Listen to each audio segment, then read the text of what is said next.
Bem-vindo de volta. Hoje estamos acompanhados pelo professor Sayed M. Marandi, professor da Universidade de Teherã e ex-assessor da equipe de negociação nuclear do Irã.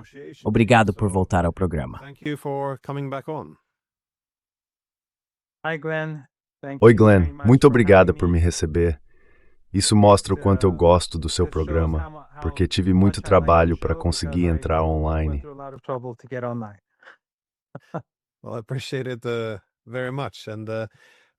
Bem, eu agradeço muito. Acho que o que você está mencionando são as conexões de internet, em relação aos diferentes tumultos que têm ocorrido em várias cidades do Irã, incluindo Teherã. Parece, no entanto, que toda vez que há uma preparação para outra operação de mudança de regime ou invasão, o roteiro é quase sempre o mesmo. Primeiro, desestabiliza-se uma sociedade com sanções e uma guerra de informação. Depois, aproveitam-se as queixas do público e instigam-se protestos violentos. Anuncia-se a intenção de ajudar ou apoiar os moradores em suas aspirações por liberdade, contra o próprio governo deles, é claro. E a retórica é sempre reduzida a uma escolha binária. Ou você não se importa com a luta pela liberdade e as aspirações dos manifestantes corajosos, ou apoia sanções e intervenção militar.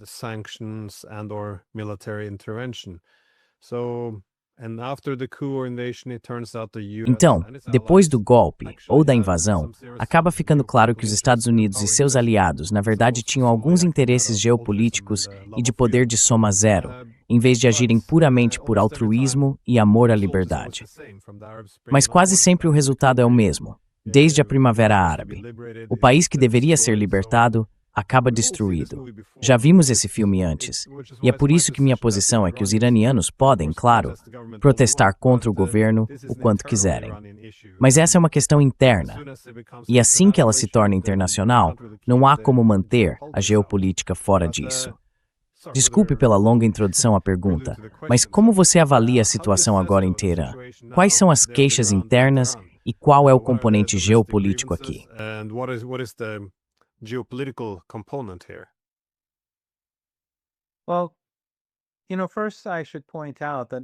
Bem, veja, primeiro devo destacar que de tempos em tempos, a cada poucos anos, o Ocidente, a mídia ocidental, os analistas ocidentais, os think tanks e os líderes ocidentais dizem que o Irã está à beira do colapso. E todas as vezes, pessoas como eu vêm e dizem que isso não vai acontecer. O Estado tem apoio popular, a Constituição é algo ao qual uma maioria muito forte dos iranianos adere, e essas avaliações se baseiam em pensamento ilusório. E todas as vezes eles dizem, você é um porta-voz de um regime moribundo ou algo assim. Depois, tudo continua. É como um ciclo. Acontece repetidamente a cada 2, 3 anos, 3, 4 anos, 4, 5 anos. Agora o que está acontecendo é que tivemos uma queda repentina na moeda.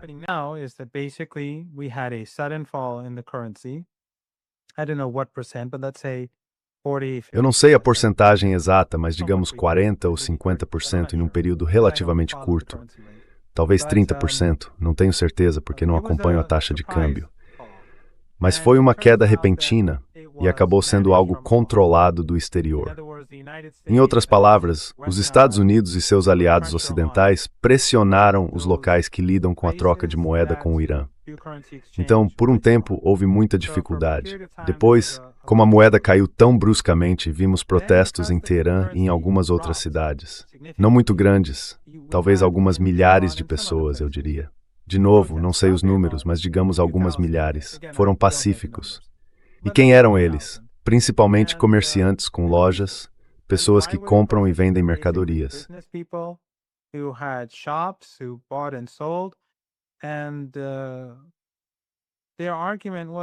E o argumento deles era o seguinte, veja, se vocês não estabilizarem a moeda, nós vamos à falência, porque vendemos mercadorias e de repente o preço sobe e não conseguimos comprar novos produtos para colocar em nossas lojas.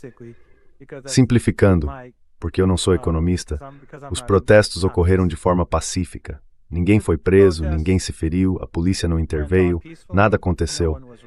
Depois veio o segundo dia. No segundo dia, os protestos continuaram. Provavelmente com o mesmo número de pessoas, talvez um pouco mais, talvez um pouco menos em Teherã. Não na maioria das cidades, mas talvez em algumas das maiores. Então houve infiltração. De repente, apareceram pequenos grupos de pessoas, e isso já tinha acontecido há 4 anos. Pequenos grupos, muito disciplinados, muito bem organizados, começaram a se infiltrar nos protestos e iniciaram tumultos.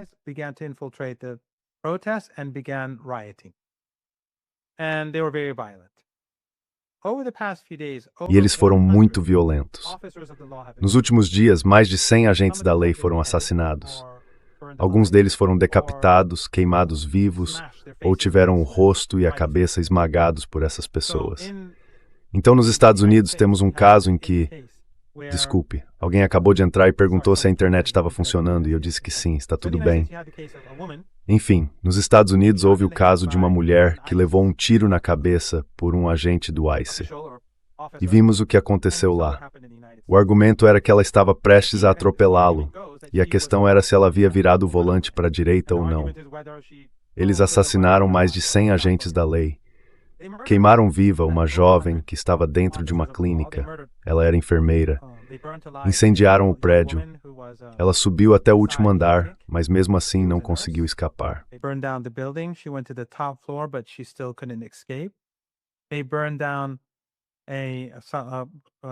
Eles incendiaram...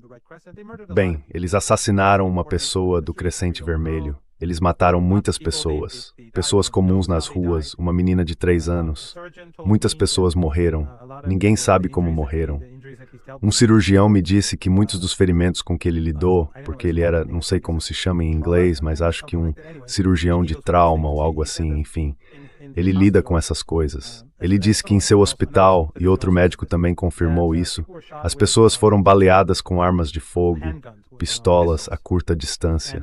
E ficou claro que essas pessoas não estavam apenas incendiando prédios, elas queimaram muitos ônibus públicos, destruíram muitas, como se chama mesmo?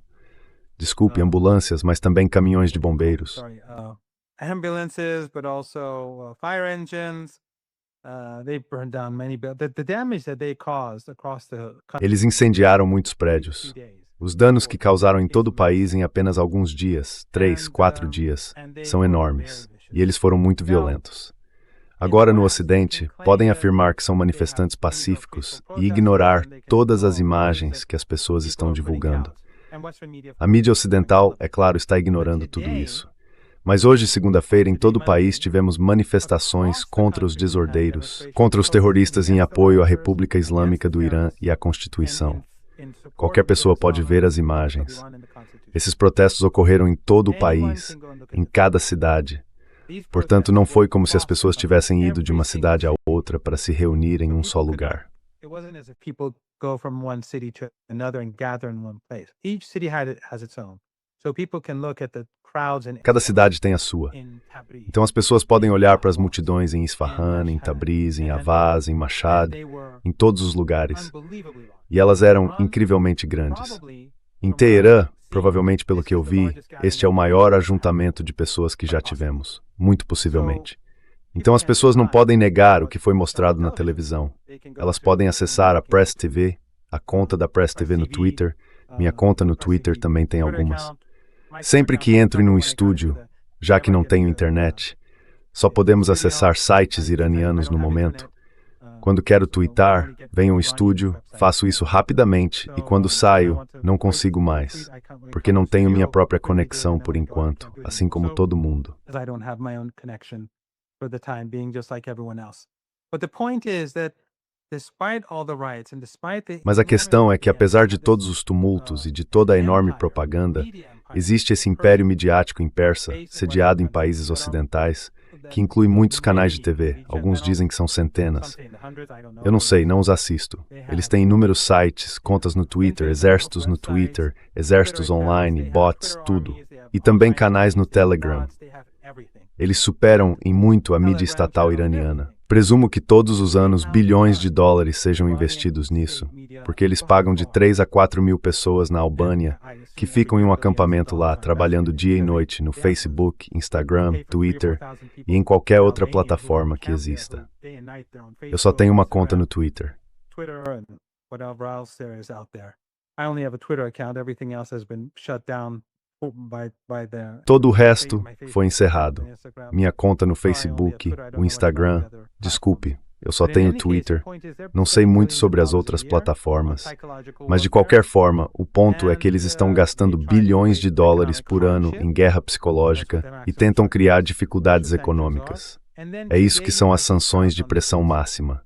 E hoje você tem essas multidões nas ruas, e a mídia ocidental tenta esconder o fato de que há muitos milhões de pessoas lá fora hoje. Muitos milhões. Não sei os números, mas são muitos milhões em todo o país. Bem, ninguém precisa acreditar apenas na minha palavra. Eles podem simplesmente ver as filmagens, cidade após cidade, observar as multidões e avaliar por si mesmos se isso é algo que acontece em seus países ou não.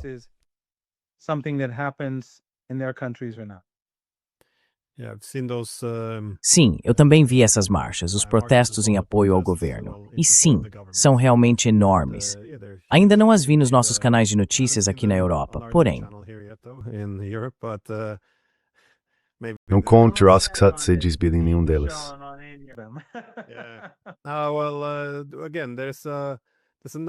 Mais uma vez, há um controle de narrativa sendo imposto aqui. E como você disse, trata-se de retratar um governo como ilegítimo, com o propósito de derrubá-lo, destruí-lo.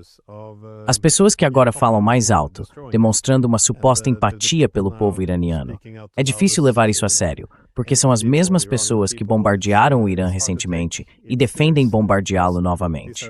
E agora, é claro, veem o Irã como um obstáculo aos seus interesses geopolíticos na região. Então, essa ideia de que se pode simplesmente apontar para alguns manifestantes nas ruas e dizer, bem, esses são os verdadeiros iranianos amantes da liberdade e temos que fazer tudo o que pudermos para apoiá-los, não é genuína. Quero dizer, alguém pode apoiar ou se opor ao governo do Irã, mas independentemente disso, nenhuma dessas coberturas é autêntica ou genuína.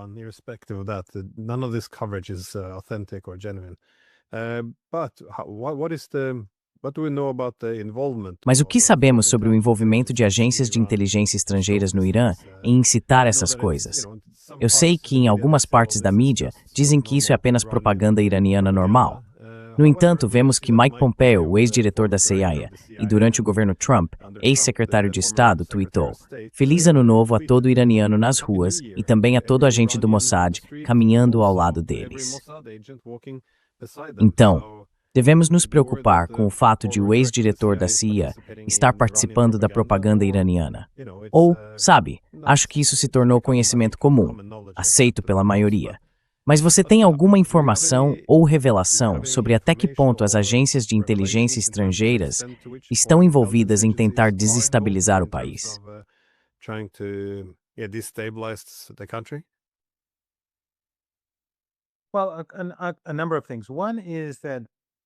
Bem, várias coisas. Uma delas é que se você estiver no comício em Teherã, que tenho certeza reuniu bem mais de 1 milhão de pessoas, não sei o número exato, mas foi algo extraordinário. Se você for e conversar com essas pessoas, verá que elas não compartilham todas a mesma visão política. Algumas apoiam este governo, outras se opõem a ele. Elas têm perspectivas completamente diferentes. A questão é que elas apoiam a Constituição e a legitimidade do Estado. E essas impostas ir muito longe para defendê-los. Porque como você sabe em Irã, hoje não era feriado.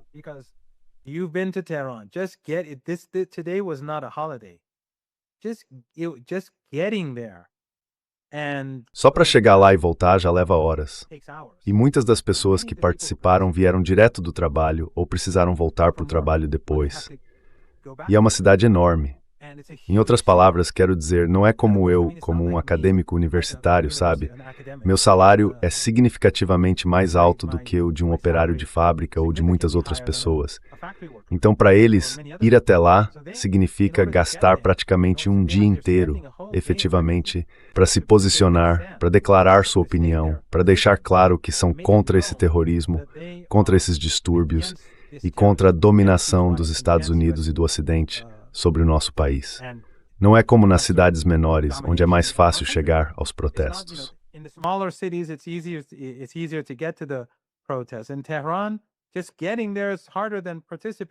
Em Teherã, só chegar lá já é mais difícil do que participar dos protestos. E voltar também é um desafio por si só. Então as pessoas estão fazendo uma declaração clara. Quanto à interferência estrangeira, acho que está mais do que evidente. Não apenas pelo que Pompeo disse, mas também pelo Mossad. Em suas contas em persa, eles falaram sobre seus agentes estarem envolvidos no Irã. E vários funcionários israelenses falaram na TV israelense e disseram mais ou menos a mesma coisa. Mas para provar um ponto, o motivo pelo qual derrubaram a internet no Irã, eles a desligaram, foi porque esses manifestantes estavam todos sendo coordenados.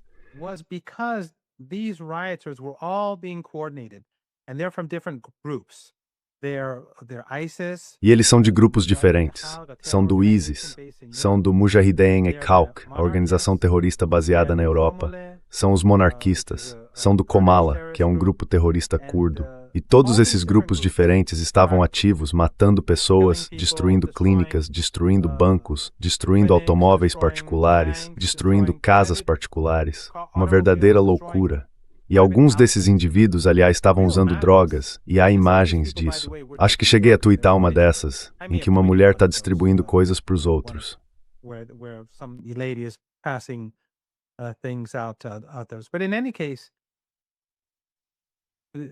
Mas, de qualquer forma, essas pessoas extremamente violentas, quando a internet caiu, tudo desabou de repente. Por quê? Porque elas não conseguiam mais se organizar pelo país. Desabou. É por isso que não temos internet.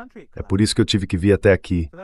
Fui ao comício, fiquei preso no trânsito, cheguei lá, andei por 1h30, voltei para casa, fiquei preso no trânsito de novo e depois vim de lá, do outro lado da cidade, até este estúdio. Então, precisei dirigir por cerca de 1 hora só para conseguir internet e poder falar com você.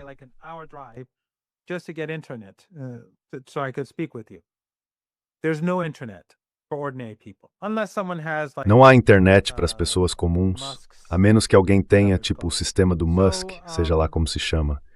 Então, quando cortaram a internet, de repente a rede entrou em colapso. E como eu disse, isso aconteceu porque existe uma enorme rede, em nível nacional, que tem atuado em diferentes partes de Teherã, nas grandes cidades e em todo o país. Ela simplesmente desmoronou. Por quê? Porque eles não conseguiam mais se coordenar com seus financiadores no exterior. E claro, muitos dos que foram presos estavam armados. Eles atiravam de dentro das multidões contra a polícia. Como eu disse, parece que algumas pessoas estavam sendo baleadas de dentro da própria multidão.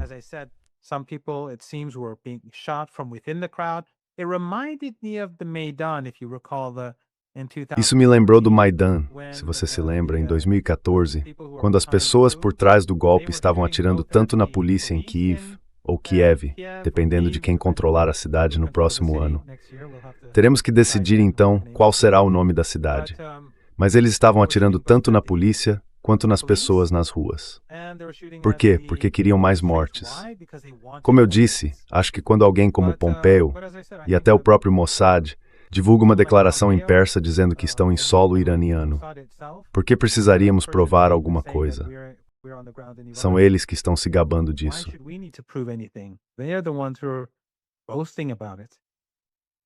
That's fair enough. Justo o suficiente. Bem, eu vi que Trump fez um de seus discursos em seu avião, onde afirmou que o Irã havia ligado ontem e queria negociar. De novo, parece uma situação de reféns, em que eles quase assumem a responsabilidade pelo que está acontecendo no terreno no Irã. Então sim, o Irã quer negociar. Mas acho que há algo nisso.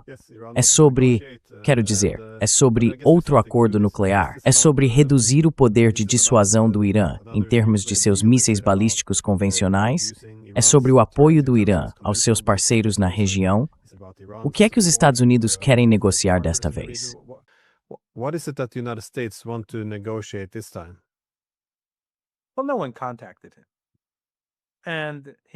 Bem, ninguém entrou em contato com ele. E a ignorância dele sobre a situação, Glenn, acho que você realmente deveria prestar atenção nisso. E o mesmo vale para o seu público. Ele disse ou tuitou ou publicou em sua conta social, suponho, que a segunda maior cidade do Irã havia caído nas mãos dos manifestantes, ou dos combatentes da liberdade, ou dos desordeiros, ou seja lá como ele...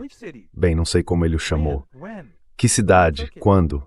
quem a tomou. Nenhuma cidade, nenhuma vila foi tomada por ninguém. Se as informações dele, se o conhecimento dele sobre a situação no terreno é tão fraco, então quem está fornecendo inteligência a ele?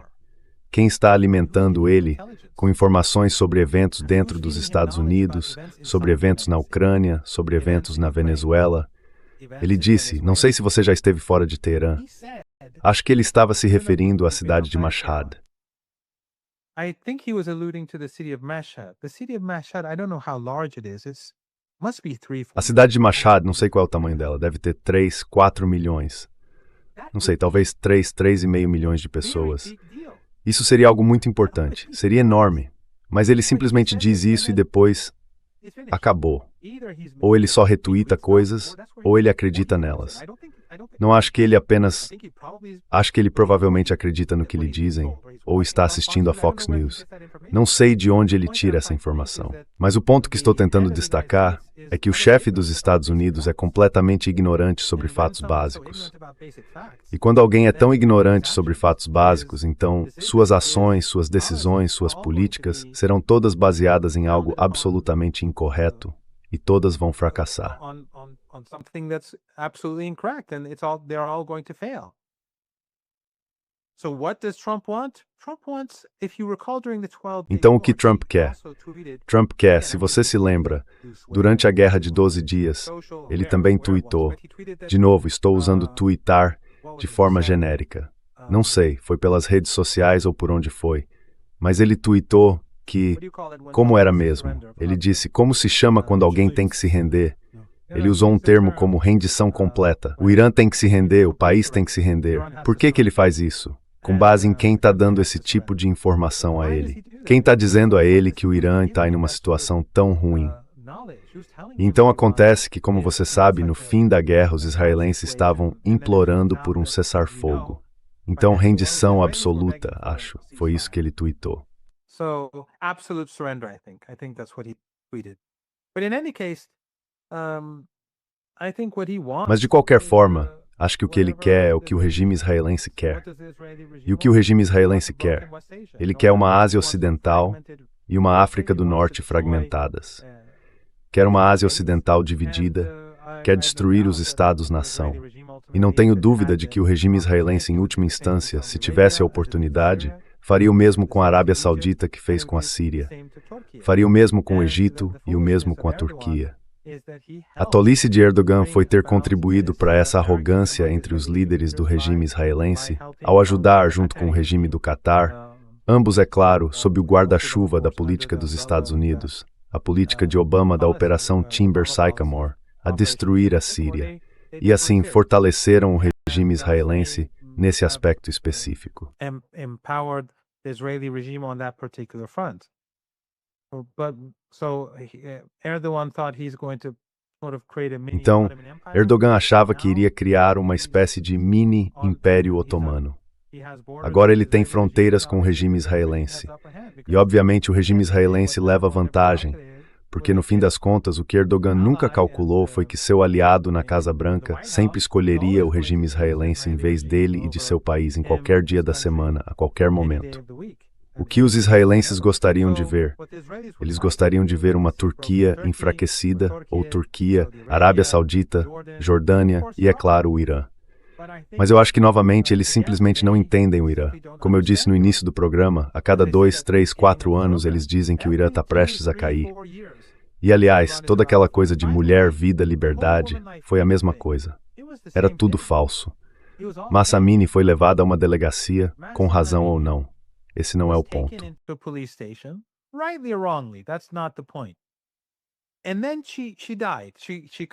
E então ela morreu.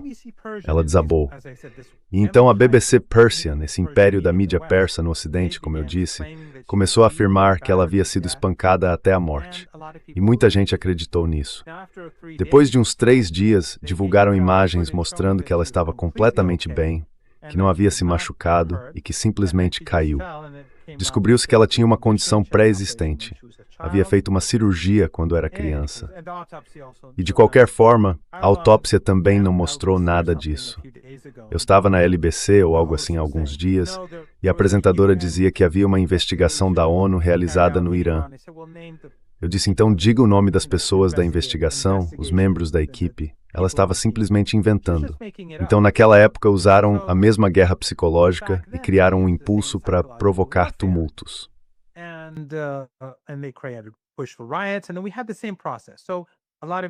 E então tivemos o mesmo processo. Muitas pessoas acreditavam que ela havia sido agredida, então foram às ruas e protestaram em número significativamente maior do que nos protestos econômicos da semana passada. Mas aqueles também foram pacíficos. Nos primeiros dias tudo foi pacífico, e depois houve infiltração, e acabou se tornando violento. Naquela época também diziam que o Irã estava prestes a cair, e as pessoas foram às ruas. Desta vez, as pessoas saíram de uma forma que eu nunca tinha visto antes. Ou pelo menos, não me lembro. Então isso acontece a cada 3 ou 4 anos. Mas desta vez, espero que seja a última, porque acho que o império está declinando tão rapidamente que em 3 ou 4 anos eles não terão mais capacidade de fazer ao povo iraniano o que vem fazendo nas últimas 4 décadas.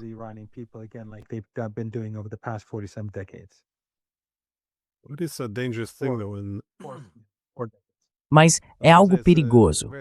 Eu ia dizer que é muito perigoso quando alguém acaba acreditando na própria propaganda desse jeito. Mas vemos com frequência que isso acontece durante conflitos, porque algo parecido ocorreu em 2014. Foi depois que a Rússia retomou a Crimeia. Naquela época, o presidente Obama se pronunciou e rejeitou a justificativa do governo russo, porque os russos haviam dito, bem, vocês tomaram Kosovo. Eles puderam se separar sem a permissão do país. Então, por que a Crimeia não poderia? E o raciocínio de Obama foi, bem, não dá para comparar, porque em Kosovo houve um referendo. Havia muitos observadores internacionais garantindo que fosse legítimo. Ele chega quase a detalhar como tudo foi conduzido.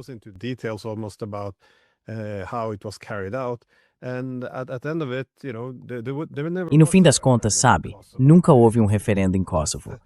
Mas o meu ponto é que nenhum jornalista poderia apontar isso. Tipo, espera um segundo, isso nunca aconteceu. Porque aí estaria apoiando a narrativa russa, e isso não pode ser feito. Então, acaba se tornando quase uma obrigação moral para todo jornalista ocidental fingir que não ouviu, ou agir como se tivesse havido um referendo em Kosovo. E você vê a mesma coisa com a guerra na Ucrânia. Sempre que algo acontece, e o que os russos estão dizendo é realmente verdade, mas isso não faz Trump, os Estados Unidos ou a OTAN parecerem bem. É só, bom, vamos seguir com isso. E depois de um tempo, isso cria sua própria realidade.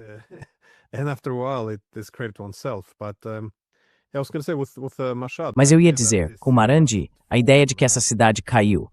Quero dizer, esse é o problema com os think tanks e tudo mais. Se você consegue controlar as informações que chegam aos políticos, então não precisa realmente controlar os políticos, apenas as pessoas que sussurram em seus ouvidos. Mas a questão sempre é, será que é o Trump manipulando sua base quando diz que a segunda maior cidade do Irã caiu? Ou é o Trump sendo manipulado por seus assessores? Ou, sabe, pode ser simplesmente estupidez. Quero dizer, já vi o Trump em mais de uma ocasião afirmar que Maduro matou milhões de pessoas. Isso é um feito e tanto para um país do tamanho da Venezuela. Mas é algo desconcertante.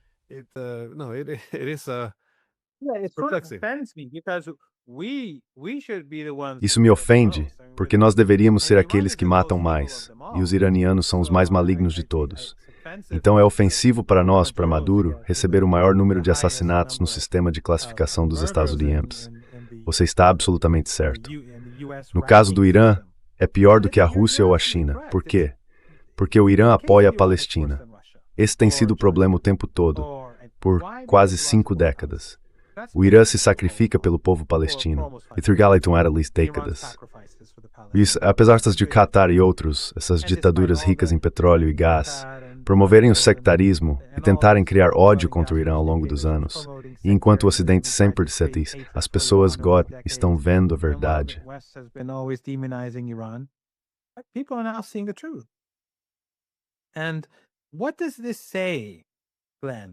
E o que isso diz, Glenn? O que isso diz sobre o Irã Depois de todas essas sanções econômicas, depois de toda essa hostilidade com esse império de mídia persa anti-iraniana no Ocidente, e com esses manifestantes financiados pelo Ocidente e as agências de inteligência ocidentais todas trabalhando com eles. Porque o Mossad não trabalha com eles, é a CIA, o MI6, a inteligência francesa. Todos estão de conluio. As embaixadas ocidentais em Teherã e nos países vizinhos, todos estão envolvidos. Mas o que isso diz sobre a República Islâmica do Irã? Que apesar de tudo isso, se pedirem para o povo ir às ruas, você verá as pessoas saindo em grande número.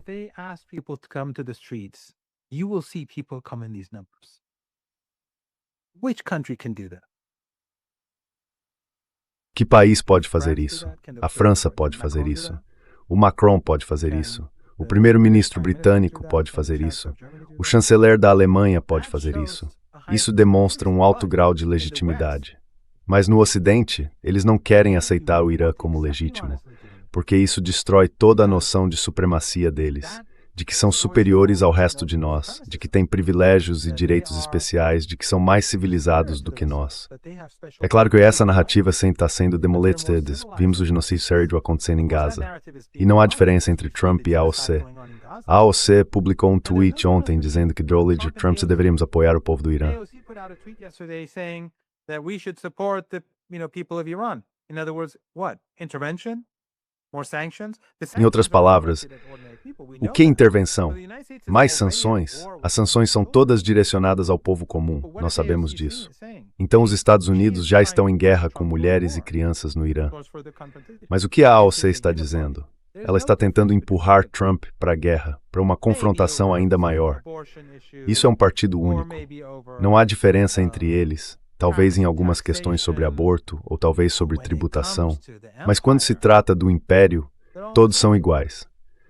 A AOC é uma das líderes do Partido Democrata, e ela é supostamente uma progressista, e muitos dos progressistas que você e eu conhecemos e respeitamos a apoiaram. E é isso que ela está dizendo agora.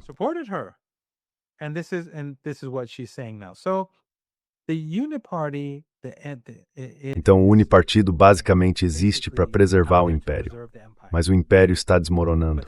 Ainda assim, no fim das contas, essas pessoas não vão pensar sobre isso, mas outros deveriam. Como é possível que hoje, numa segunda-feira, tantos milhões de pessoas no Irã tenham saído às ruas dizendo: apoiamos o Estado, apoiamos a Constituição, apoiamos o Ayatollah Khamenei e apoiamos as políticas do Irã. Condenamos os Estados Unidos, o regime israelense, o Ocidente e aqueles que apoiam os manifestantes. O que isso diz sobre o Irã? E o que isso sobre os regimes ocidentais, a mídia e as narrativas dos think tanks sobre o Irã?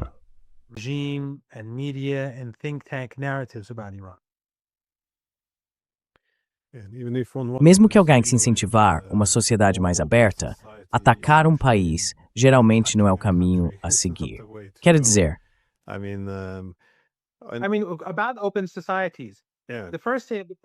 Quero dizer sobre sociedades abertas. No primeiro dia dos protestos não houve violência, nenhuma. Mas no Reino Unido, se alguém segura um cartaz, se uma mulher judia de 85 anos segura um cartaz dizendo "sou contra o genocídio", ela vai para a cadeia. Em Berlim, eles espancam pessoas só porque usam um keffiyeh, símbolo do povo palestino. No Irã, a polícia só interveio depois que as coisas ficaram violentas, depois que começaram a assassinar policiais. E temos filmagens disso, muitas filmagens. Eles queimaram 2 jovens em uma mesquita, prenderam-nos lá dentro e jogaram coquetéis Molotov, queimando-os vivos. Ou aquela enfermeira. Então o Ocidente não está em posição de falar sobre sociedade aberta. A sociedade iraniana é muito mais aberta do que a ocidental. No Ocidente, eles estão cometendo um genocídio.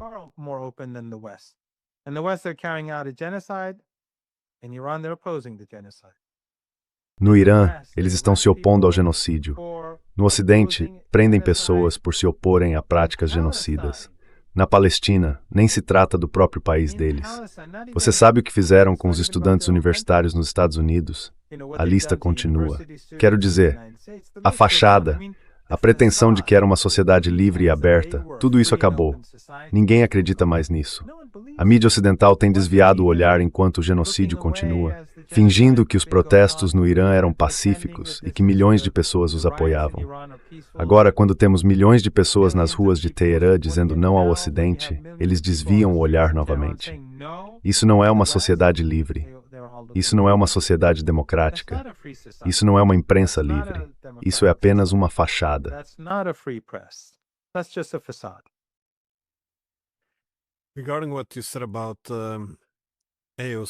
Sobre o que você disse a respeito da AOC, isso me lembrou de uma declaração do primeiro presidente da Tanzânia. Ele disse que os Estados Unidos também são um estado de partido único, mas, com a típica extravagância americana, eles têm dois. Achei essa citação interessante. Minha última pergunta, porém, é para onde isso pode estar indo? Porque, como sabemos de casos anteriores de tentativas de desestabilizar um país, o objetivo aqui, obviamente, não é tão altruísta quanto a retórica sugere. Ouvimos de Israel e de algumas vozes nos Estados Unidos que a guerra pode estar nos planos. Na verdade, ontem mesmo, o senador americano Lindsey Graham sugeriu que eles poderiam atacar o Irã na noite passada ou hoje. Então isso parece iminente, um ataque ao Irã. Mas sim, bombardear o Irã para ajudar seu povo. Essa é a lógica que estamos seguindo agora. Quão provável você acha que uma guerra é neste momento?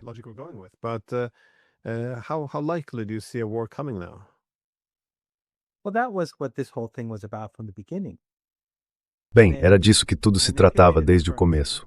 Eles manipularam a moeda para criar descontentamento e agitação.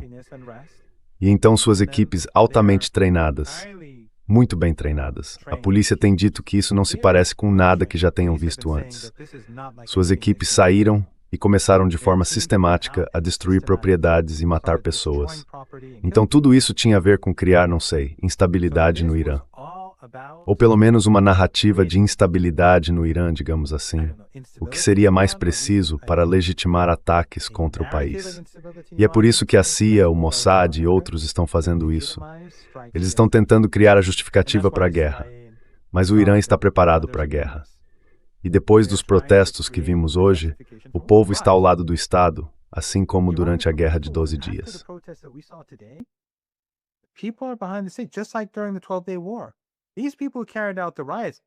Essas pessoas que realizaram os distúrbios não estavam com o povo durante a Guerra de 12 Dias. Elas eram contrárias. Estavam do outro lado, uma pequena minoria.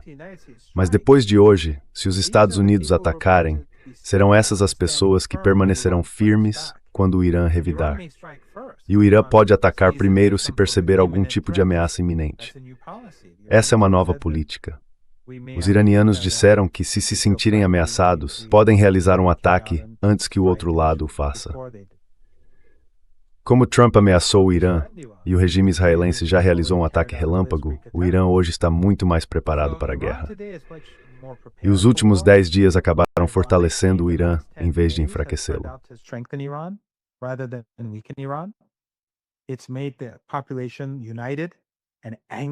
Isso fez com que a população ficasse unida e furiosa com esses manifestantes, esses terroristas e os ocidentais por trás deles, porque causaram tanta morte, sofrimento e destruição.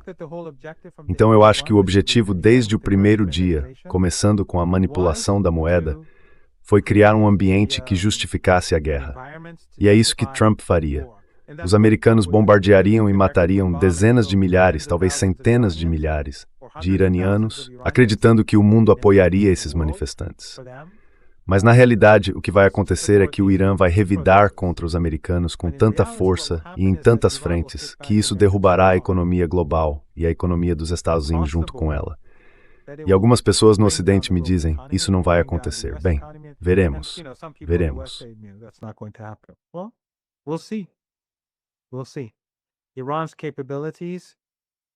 As capacidades do Irã derrotaram Israel. Qualquer um pode verificar o que Steve Bannon disse no dia seguinte ao cessar-fogo. Ele afirmou que a verdadeira história é que Netanyahu e o regime israelense estavam desesperados. Eles estavam sendo duramente atingidos e precisavam de um cessar-fogo durante os últimos 3 ou 4 dias, seja lá o que for. Hoje o Irã está muito mais preparado. Mas mais importante, as capacidades do Irã para atingir o regime israelense são muito maiores agora do que eram há 7 meses. No entanto, isso é apenas um detalhe. As verdadeiras capacidades do Irã não estão voltadas para os israelenses. estão voltadas para os americanos, para o Golfo Pérsico e para o Oceano Índico, o outro lado do Golfo Pérsico.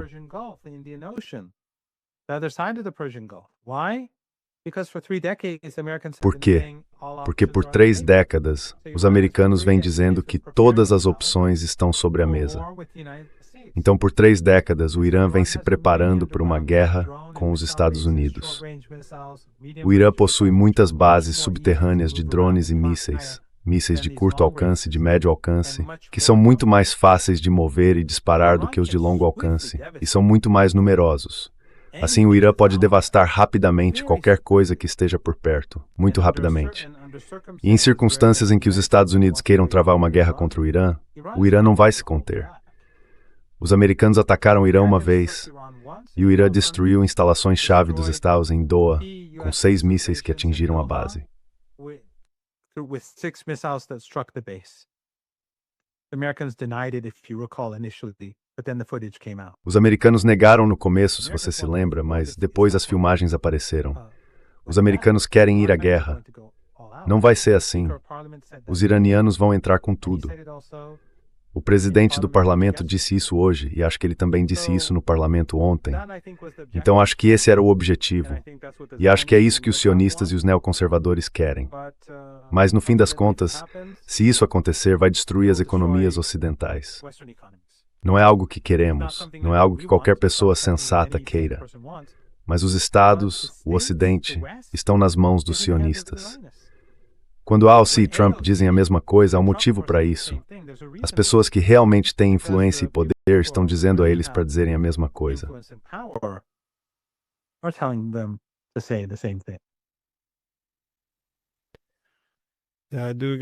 Também tenho a impressão de que se eles decidirem começar outra guerra contra o Irã, e isso parece cada vez mais provável, desta vez tudo acontecerá de forma muito diferente.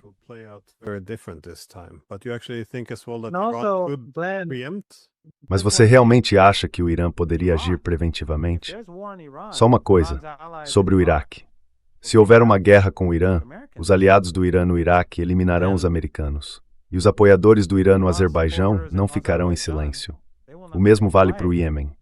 Essa não é uma guerra que os americanos possam vencer. Eles não têm a menor chance. E este não é o mesmo Estados Unidos de 20 anos atrás. E este Irã não é o Iraque. O Irã nem sequer é o Vietnã. Então veja novamente, os sionistas não se importam, porque colocam Israel em primeiro lugar. Eles não se importam com os interesses americanos. Querem a guerra porque isso está de acordo com os interesses do regime israelense. Não se importam com as consequências ou com o quanto isso poderia devastar a Europa, os Estados Unidos e o mundo inteiro.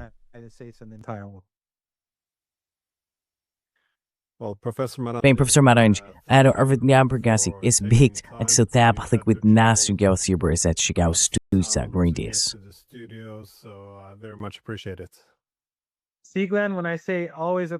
Veja, Glenn, quando eu digo que é sempre um prazer, sempre uma honra, estou dizendo a verdade porque eu entendo. Consegui que me deixassem entrar neste prédio para fazer esta entrevista, usar a internet, atravessar a cidade. Isso só mostra como o seu programa é ótimo. Bem, nós realmente agradecemos. Obrigado. Thank you.